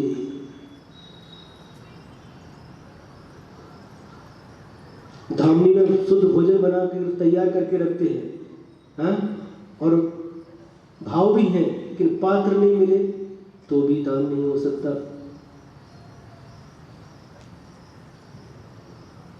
बराबर कि नहीं? पात्र भी मिल गए और हो गए, तीन हो गए ना। देने के भाव भी, देने की वस्तु भी, लेकिन पात्र नहीं मिले तो किसको दान देंगे? तो भी दान नहीं दे सकते। जब तीनों का संयोग होता है, उसी समय हम दान दे सकते हैं। दान देने के भाव, ये बहुत सत्पात्रों के हाथ में अपना बनाया हुआ शुद्ध आहार देने का क्या परिणाम होता है, अभी आपको मालूम नहीं। आचार्य समंत भद्र स्वामी रत्नगण श्रावकाचार्य में लिखते हैं, जैसे बट का बीज बहुत छोटा होता, बट वृक्ष होता ना, उसका बीज बहुत छोटा होता, खसखस के दाने के समान, रजगिरा के दाने के समान, लेकिन जब वो उसको बोते हैं और जब फलता है तो कितना बड़ा फलता है। एक कलकत्ता में एक ऐसे ही झाड़ है, बट वृक्ष 2-2.5 किलोमीटर पर फैला हुआ है, बीज इतना छोटा सा है। सत्पात्रों को थोड़ा भी भावपूर्वक दान दिया तो कितना फलदायी होता है, हम इसका अनुमान भी नहीं लगा सकते। देने के भाव है और देने की वस्तु भी है, नंतर बाद में करें, बहुत है, बाद में करते करते एक दिन सत्पात्र निकल जाते हैं, भाव मन में ही रह जाते हैं। अपना पुण्य को देखो, एक दिन जिस दिन बनाया उसी दिन उसको पुण्य का योग मिला। ये दान देने के भाव बहुत बहुत बहुत पुण्य बंध के लिए कारण होते हैं और पाप को धोने के लिए कारण होते हैं। उसी प्रकार से जिनेंद्र भगवान के पूजन के भाव, जिनेंद्र भगवान का पूजन, जिनेंद्र भगवान की भक्ति भी हमारे पाप कर्मों को धोने के लिए कारण बनती है। ये दोनों कर्तव्य हमें प्रतिदिन करते रहना चाहिए। अब ये दान की कितना दान देना, इसके बारे में भी आचार्यों ने लिखा है। उत्कृष्ट, मध्यम और जघन्य 3 भेद बताए हैं। जो श्रावक अपनी आय का, अपनी आमदनी का 25% दान करता है, वह उत्कृष्ट दान कहलाता है। 25% म्हणजे 1 लाख का इनकम हुआ, उसमें से 25,000 का दान और 75,000 में से अपना जो कुछ करना अपना, ये उत्कृष्ट दान है। 16.5% जो दान करता है 16.5%, मतलब 1 लाख का इनकम हुआ तो 16,500, हाँ कितना 16,600, 16,600 ऐसा कुछ आता उसका। इतना जो दान करता है 1/6 भाग अपनी इनकम जो है उसके 6 भाग करना और 1 भाग दान करना, 5 भाग आपके पास में रखना, 16.5% होता है, वो मध्यम कहलाता है। और अपनी आय का 10% जो दान किया जाता है वह जघन्य कहलाता है। 1 लाख का इनकम हुआ 10,000 का दान, 100 रुपये का इनकम हुआ 10 रुपये का दान, 1 रुपये का इनकम हुआ 10 पैसे का दान, कितना भी होने तो हमें 10% दान करना ही है, ये जघन्य कहलाता है। ऐसी व्यवस्था आचार्यों ने की है।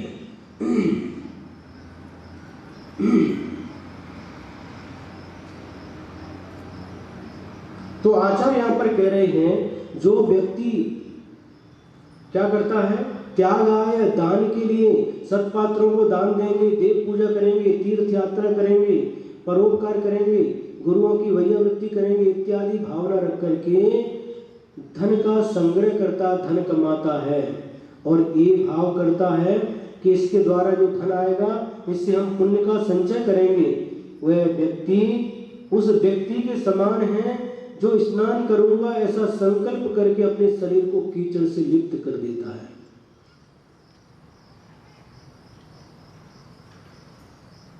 आत्मानुशासन में आचार्य गुणभद्र स्वामी ने लिखा है, शुद्धैर धनैर विवर्धन्ति सतामपि न संपदः नहीं स्वच्छाम भुवि पूर्णा कदाचिदपि सिंधवः। एक श्लोक लिखा है। गत वर्ष जयसिंहपुर में चातुर्मास हुआ था तो वहाँ पर आत्मानुशासन का स्वाध्याय हुआ था। जैसे यहाँ पर स्टोडेज चल रहा है वहाँ पर आत्मानुशासन चलता था। इसका अर्थ क्या है, कभी भी सज्जन लोगों का भी धन कभी शुद्ध धन के द्वारा उनका धन बढ़ता नहीं है। शुद्ध धन जो न्याय नीति के द्वारा अर्जित किया जाता है, सज्जनों का भी धन न्याय नीति के द्वारा बढ़ता नहीं, वृद्धि को प्राप्त नहीं होता। उदाहरण दिया क्या, नहीं स्वच्छा भुवि पूर्णा कदाचिदपि सिंधव, सिंधु यानी नदियाँ, नदियाँ कभी भी बारिश के शुद्ध पानी से नहीं भरती। कभी भी नदी में पूर बाढ़ जो आती है बारिश के पानी से, स्वच्छ पानी से बाढ़ नहीं आती। जिस समय नदी में पूर आता है उस समय आप देखो नदी के पानी का रंग कैसा होता है। सन 2005 में यहाँ पर बाढ़ आई थी कि नहीं है? आई थी, आप लोगों ने देखी थी? 2 बार आया, हमने 2005 का मालूम है। उस समय अपूर्व सागर महाराज जूनी धामनी में थे और वहाँ पर बताया कितना पानी आया था, कितना पानी आया। और महाराज ने क्या किया, सब गांव वालों को 3 मंजिल का जो अतिथि भवन है वहाँ बुला लिया, गाय भैंस थी उनको भी ऊपर बुला लिया।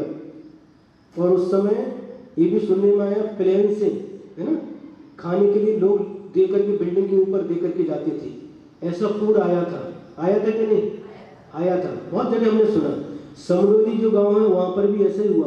पहले जूना जो मंदिर है आदिनाथ भगवान का, वहीं पर पहले बस्ती थी, लेकिन नदी का पूर आता था तो छोड़ करके इधर गांव में बस गए, दूसरी जगह बस गए। उसको बोलते हैं जूनी समरोली, जूना मंदिर। और उसी प्रकार से चिंचवाड़ में भी ऐसे ही देखा। एक मंदिर 2-3 किलोमीटर दूर है, पहले वहाँ बस्ती थी, पूर आने से पानी ज़्यादा आता था और छोड़ करके दूसरी जगह रहने लगे। तो जब भी नदी में बाढ़ आती है, पूर आती है, उस समय देखो पानी का रंग कैसा होता है? बोलो ना, चाह सार का चाह चाय जैसा दिखता हो। ये कौन सा टी? लिप्टन टी है? उस चाय के जैसा दिखता है, बिल्कुल कलर गंदा होता है। कभी भी जब भी नदी में पूर आता है तो स्वच्छ पानी नहीं दिखता, गंदा रहता है। तो जब भी पूर आता तो बारिश के पानी से नदी नहीं बढ़ती, पूर नहीं आता, किंतु उस समय सारे के सारे नाले गटर सब बह करके उस नदी में मिल जाते हैं और उससे नदी बढ़ जाती, पूर आ जाता है। ये उदाहरण दिया गुणभद्र स्वामी ने। उसी प्रकार से धन न्याय नीति से अर्जित शुद्ध धन के द्वारा धन की वृद्धि नहीं होती, किंतु पाप अनीति के द्वारा ही धन बढ़ता है। जो ज़्यादा बढ़ता है तो इस प्रकार के कारण से उनका बढ़ जाता है, लेकिन वो स्थायी नहीं होता, बहुत जल्दी समाप्त भी हो जाता है। इसलिए आचार्य कहते हैं कभी भी ऐसा कार्य नहीं करना चाहिए। कैसा कार्य? न्याय नीति से जितना मिलता है उसमें संतोष धारण करना चाहिए। उसी प्रकार से जो बहुत हिंसा जिसमें होती है, ऐसा व्यापार भी हमें नहीं करना चाहिए। व्यापार हम करते हैं, व्यापार करना अनिवार्य है, क्योंकि व्यापार के बिना हमारी आजीविका नहीं चलती। तो व्यापार तो करना, तो व्यापार में हिंसा भी होती है, होती कि नहीं? व्यापार में हिंसा होती है, खेती में हिंसा होती है। उस हिंसा का नाम है उद्योगी हिंसा। हिंसा 4 प्रकार की होती है: आरंभी हिंसा, उद्योगी हिंसा, विरोधी हिंसा और संकल्पी हिंसा। इसमें जो उद्योगी हिंसा है, तो जो हम पैसा कमाते हैं, व्यापार करते हैं, खेती करते हैं, उसमें जो हिंसा होती है उसका नाम है उद्योगी हिंसा। ये गृहस्थ के लिए माफ है, ये हिंसा माफ है। लेकिन आरंभी हिंसा माफ है गृहस्थ के लिए, उद्योगी हिंसा माफ है, आरंभी हिंसा माफ है, लेकिन संकल्पी हिंसा माफ नहीं है। संकल्पी हिंसा म्हणजे जानबूझकर के किसी को मारना, चूहे मारने की दवाई डालना, कॉकरोच मारने की दवाई डालना, हाँ, मच्छर मारने की दवाई डालना। और एक घर में गई थी, इधर गांव भाग में देखा था, एक बैट, क्या बोलते उसको, उसको चार्ज करते, उसमें क्या बोलते उसको, बैट। तो सबसे पहले हमने वहाँ देखा था अमरावती में, मंदिर चंद्रू भगवान के मंदिर के दर्शन करेंगे, बुढ़ा बैठा बाहर, और इधर क्या, अभी बुढ़ापे में भी बैट बल्ला खेलता, कैसे मन में सोचा, इतना बुढ़ा बाहर बैठा था, घर के बाहर बैठा था, तो बैट लेके बैठा गया, इतना बूढ़ा हुआ भी बैट बल्ला खेलता था, सोच रहे। और फिर बाद हमको मालूम नहीं था पहले, और मंदिर से दर्शन करके आए तो ऐसे ऐसे कर रहा था, चट चट ऐसे आवाज़, क्या आ रहा है? पूछा जो साथ में थे उनसे, मारे मच्छर मारने का।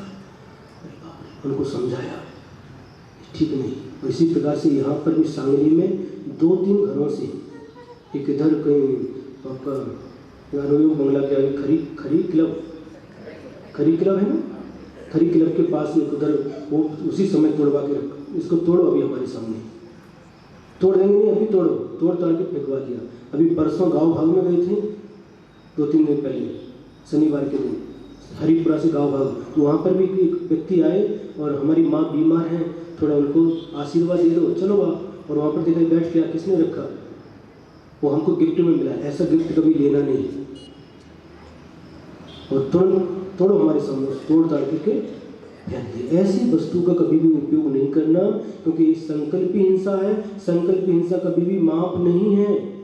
ऐसे जो बच्चे खेलते हैं वीडियो गेम, उसमें इसको सैनिक को मार दिया, चिड़िया को मार दिया, ऐसे उसमें संकल्प करते हैं, ये सभी संकल्पी हिंसा है। इसके द्वारा महान पाप का अर्जन होता है। पटाखे फोड़ना संकल्पी हिंसा, ऐसी हिंसा माफ नहीं है। अब एक बात जो हमें प्रसंग में चल रही है, उद्योगी हिंसा। उद्योग में हिंसा होती है, वो माफ है, लेकिन हिंसा का उद्योग माफ नहीं है। 2 बातें हैं, उद्योगी हिंसा, उद्योग में हिंसा का होना, और एक हिंसा का उद्योग करना, व्यापार करना। अंडी उसका क्या बोलते हैं उसको, पोल्ट्री फार्म, नाम लेते भी नहीं आता, वो चालू करना, अंडे दुकान पर बेचना। ऐसे कई जैन हैं, वो अंडे दुकान पर बेचते, माफ नहीं, ये माफ नहीं। मांसाहार का होटल खोलना, वेज नॉन वेज होटल खोलना माफ नहीं है। दारू का दुकान खोलना वार माफ नहीं है। कीटनाशक दवाई बेचना माफ नहीं है। पटाखे का व्यापार करना माफ नहीं है। ईंट का भट्टा चालू करना माफ नहीं है। ये महाहिंसा के जो व्यापार हैं, ये माफ नहीं है। ऐसे व्यापार हमें नहीं करना चाहिए जिसमें महाहिंसा होती है। अंत में एक बात कह करके, समय हो गया, ठीक है, थोड़ा 10 मिनट हम लोग पूरा करते हैं। कर लें क्या? एक घटना याद होगी इसलिए बताते हैं। एक सेठ था और वह सेठ बहुत पैसा था उसके पास में, बहुत पैसा था, अनाप शनाप पैसा था, लेकिन उसके बाद भी वह बहुत कंजूस था। कैसा था? कंजूस।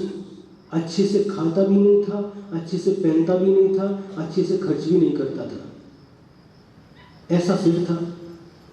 लेकिन उसके अंदर एक गुण था, जब कभी भी कीर्तन होता था, कीर्तन मालूम है? कीर्तन, भक्ति कीर्तन होता था तो उसमें जरूर जाता था, बैठ कर के सुनता था। एक बार उस गांव में किसी ने कीर्तन का आयोजन करवाया और वह व्यक्ति, वह सेठ वहाँ सुनने के लिए जाने लगा। एक दिन की बात है, एक दिन वह दुकान बंद करके आ रहा था और इतनी भीड़ थी कीर्तन के लिए, पूरी ठसाठस जनता बैठी हुई थी, बैठने की जगह नहीं थी। तो जहाँ पर सभी लोग चप्पल उतारते हैं ना, वहाँ पर वैसी चप्पल उतारने के स्थान पर वो बैठ गया। कीर्तन चालू हुआ, भजन चालू, उसको सुन रहा था, आनंद ले रहा था। और उसी बीच में जो कीर्तन करने वाले थे, उन्होंने उस दिन दान के ऊपर में प्रकाश डाला, दान की महिमा बताई, दान का फल बताया। उस उपदेश को सुन करके उस सेठ के मन में दान देने के भाव उत्पन्न हो गए। क्या भाव उत्पन्न हो गए? दान देने के भाव उत्पन्न हो गए। और दुकान से लौटा था, उसके पास एक थैली थी और थैली में चांदी के सिक्के थे, 100 चांदी के सिक्के थे। कितने? 100। अब उसके दान देने के भाव हो गए तो पीछे जहाँ पर चप्पल उतारी वहाँ पर बैठा था और वहाँ से उठा, आगे आना चाहता था, लेकिन किसी ने उसे आगे आने नहीं दिया, क्योंकि ये क्या करे, क्या पता कहीं पंडित जी से, जो कीर्तन करने वाले, उनसे कुछ मांगना बैठे। फिर भी वह धीरे धीरे जगह बनाते बनाते जैसे तैसे वहाँ पर जो कीर्तन करने वाले थे उनके पास पहुंचा और उसने हाथ जोड़ करके कहा, आज मेरे दान के भाव हुए हैं और मैं भी दान करना चाहता हूँ। मेरे पास इस थैली में 100 चांदी के सिक्के में इसका दान करना चाहता हूँ, इसको स्वीकार कीजिए। और उन्होंने स्वीकार किया। सभी लोगों ने तालियों की गड़गड़ाहट से उसका स्वागत किया और इसके बाद में उसको स्टेज पर बुला करके मंच पर बिठाया गया। उसके गले में क्या? इनके माथे पर तिलक लगाओ। क्या बोलते? इनकी बोलते ना यहाँ पर महाराष्ट्र में, इनके माथे पर तिलक लगाओ, इनके गले में माला पहनाओ। माथे पर तिलक लगाया, गले में हार डाल दिया, सम्मान हुआ और मंच पर बिठाया गया। अब वह व्यक्ति जो सेठ था वो बोला कि हमारे लिए भी थोड़ी देर के लिए माइक मिलना चाहिए, हम भी कुछ बोलना चाहते हैं। ठीक है, बोलो। और उसने माइक हाथ में लिया। मैं सोचता था ये ऐसा धार्मिक स्थान है, यहाँ पर किसी प्रकार का पक्षपात नहीं होता होगा, लेकिन मैं देख रहा हूँ यहाँ पर भी पक्षपात होता है। क्या पक्षपात होता है? पैसे का सम्मान किया जाता है, पैसे वाले का सम्मान किया जाता है, गरीब की ओर कोई देखता नहीं। बहुत अच्छा, आपकी बात पूरी हो गई, बैठ जाओ। बिठाया और कीर्तन करने वाले के पास माइक पहुंचा। उन्होंने कहा, आपकी जो धारणा है ये एकदम गलत है। ये पैसे का सम्मान नहीं है, ये पैसे वाले का सम्मान नहीं है। यदि पैसे का सम्मान होता, पैसा वाले का सम्मान होता, तो आप जब चप्पल के जहाँ चप्पल उतारते वहां पर बैठे थे, उस समय आपका सम्मान क्यों नहीं किया गया?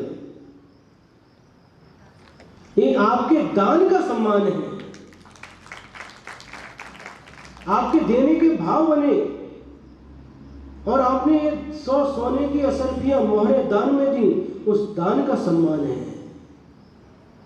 पैसे का सम्मान है। दुनिया में पैसे वाले एक से एक भरे पड़े हैं, कमाते हैं, जन्म लेते हैं, कमाते हैं, पैतृक भी मिलता है और इकट्ठा करते करते करते करते चले जाते हैं। कहाँ चले जाते हैं? छोड़ करके सब कुछ यहीं पर चले जाते, कुछ भी साथ में नहीं ले जाते और कभी अपने हाथ से दान भी नहीं कर पाते, सत्कार भी नहीं कर पाते। ऐसे लोगों का धन कमाना मधुमक्खी के छत्ते के समान है। मधुमक्खी मधुमाछी क्या करती है, फूल के पास जाती है, पराग को पीती है और आकर छत्ते में उगल देती है, मुंह से थूक देती है और वो मधुमक्खी का छत्ता तैयार हो जाता है। मध जिसको आप बोलते हैं, मध उसमें भर जाता है, लेकिन कभी मधुमक्खी उस मध का सेवन नहीं करती, खाती नहीं, उसका सेवन दूसरा ही व्यक्ति करता है। आग लगा के उड़ा देते और उसको लेकर के दूसरे, खाना नहीं अवक्ष होता। एक उदाहरण दे रहे हैं। तो उसी प्रकार से जैसे मधुमक्खी उस मद का संचय करती है लेकिन उसको कभी खा नहीं पाती, उसी प्रकार से कंजूस व्यक्ति, लोभी व्यक्ति धन का अर्जन करता है, इकट्ठा करता है, लेकिन कभी अपने हाथ से उसका सदुपयोग नहीं कर पाता और यही छोड़ करके चला जाता है, दूसरे व्यक्ति उसका उपयोग करते हैं। इसलिए हमें निरंतर जो कमाया है एक मर्यादा बनानी चाहिए। 10% कम से कम हमें दान निकालना ही चाहिए। जो गरीब हैं, जरूरतमंद हैं, चाहे ज्ञान दान हो, आहार दान हो, औषध दान हो, जो पात्र हैं उनके लिए उपयोग करना चाहिए। यही इस धन की सार्थकता है। बड़े बड़े चक्रवर्ती इस धरती पर आए, 60 खंड के अधिपति यहाँ पर राज किया, आए, रौब जमाया धरती पर और एक दिन चले गए, सब कुछ छोड़ करके। साथ में क्या ले गए? कुछ नहीं ले गए। कोई भी नहीं ले जा सकता, हम भी नहीं ले जा सकते। इसलिए बुद्धिमानी इसी में है, इसका हम सदुपयोग कर लें। इसलिए आचार्य महाराज कह रहे हैं, न्याय नीति से जो धन कमाया है उसमें से दान करना, लेकिन मैं दान करूंगा ऐसे संकल्प पूर्वक कभी भी धन का अर्जन नहीं करना, नहीं तो आप उसी व्यक्ति के समान हो जाओगे जो व्यक्ति स्नान करूंगा ऐसा विचार करके अपने शरीर को कीचड़ से लिप्त कर लेता है। समय आपका हो गया, एक बार पाठ कर ले क्या है? बहुत दिन हो गए, कहीं आप भूल तो नहीं गए। यस्य स्वयं स्वभावाप्ति प्रभावे कृष्ण कर्मणः तस्मै संज्ञान रूपाय नमोस्तु परमात्मने योग्योपादान योगेन दृषदः स्वर्णतामता द्रव्यादि स्वादि संपत्ता वात्मनोप्यात्मता मता वरं व्रत ही पदं दैवं नावृतैर्वत नारकम् छाया तपस्थयोर्भेदः प्रतिपालयतोर्महान् यत्र भावः शिवं दत्ते द्यौः कियद्दूरवर्तिनी यो नयत्यासु गौयुतिं क्रोशार्धे किं ससीदति ऋषिकजमनातङ्कम् दीर्घकालोपलालितम् नाके नाकौकसां सौख्यम् नाके नाकौकसामिव वासना मात्रमेवैतत् सुखं दुःखं च देहिनां तथा हि द्वेषयन्ते ते भोगा रोगा इवापदि मोहेन संवृतं ज्ञानं स्वभावं लभते नहि मत्तः पुमान् पदार्थानां यथा मदनको द्रवहि वपुर्गृहं धनं दाराः पुत्रा मित्राणि शत्रवः सर्वथान्य स्वभावानि मूढ़ स्वानि प्रपद्यते दिग्देशेभ्यः खगायेत्य संवसन्ति नगे नगे स्वस्वकार्यवसाद्यान्ति देशे दिक्षु प्रगे प्रगे विराधकः कथं हन्त्रे जनाय परिकुप्यति त्र्यंगुलं पातयन् पद्भ्यां स्वयं दंडेन पात्यते रागद्वेषद्वयी दीर्घ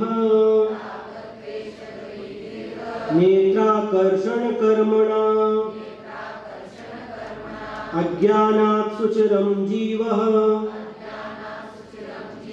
संसाराब्धौ भ्रमत्यसौ विपद्भव पदावर्ते परिकेवातिवाह्यते यावत्तावत् भवन्त्यन्याः प्रचुरा विपदः पुरः दुरर्जेन सुरक्षेण नस्वरेण धनादिना स्वस्थं मन्यो जनः कोऽपि ज्वरवानिव सर्पिषा विपत्तिमात्मनो मूढ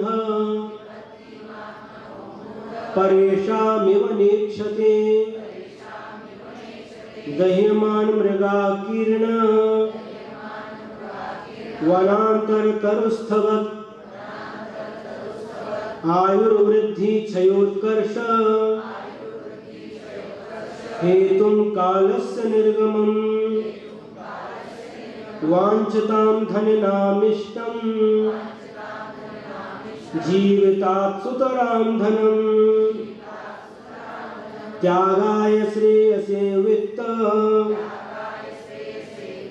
मवित्तः संचिनोति यः स्वशरीरं सपङ्केन स्नास्यामीति विलिम्पति।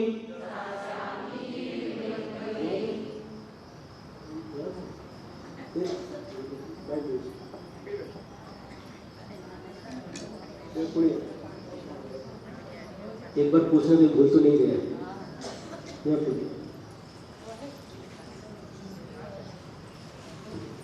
यस्य स्वयं स्वभावाक्ति प्रभावे कृष्ण कर्मणः तस्मै संज्ञानरूपाय नमोस्तु परमात्मने। अभी और आगे भी याद करना, एक ही याद है अभी, दूसरा भी याद करना। जिनवाणी शुद्धि।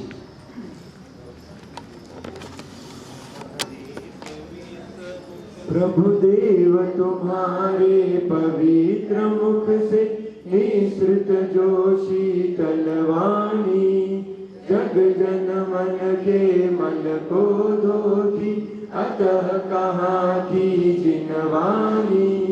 जयवंतो माँ जग में तब तक जब तक सूरज चांद रहे शीश नवाते कर्म हरो माँ अब तक हम विषयांग रहे अब हम ना विषयांग